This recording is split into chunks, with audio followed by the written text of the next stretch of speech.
Wow. So makikita natin, of course, ang Tibiao River.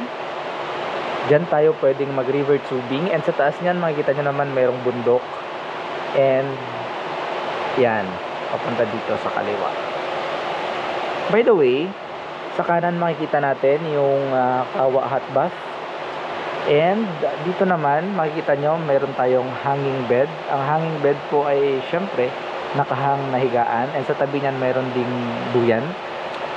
And dito naman sa kabila, mayroon tayo ditong lumpiga area. Pag sinabi nating lumpiga, nakaupo ka diretso sa sahig. So dyan, nakaupo ka diretso sa sahig habang kumakain o nagkakape.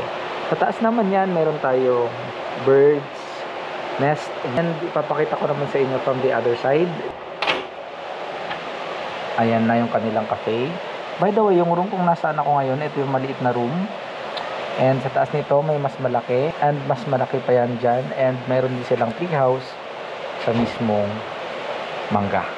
Kung ako sa inyo, pumunta rin kayo dito sa Calawag Mountain Resort dahil maganda dito, relaxing, refreshing, and magkakaroon ka talaga ng peace of mind. So yun lang, share ko lang. Bye-bye. Salamat.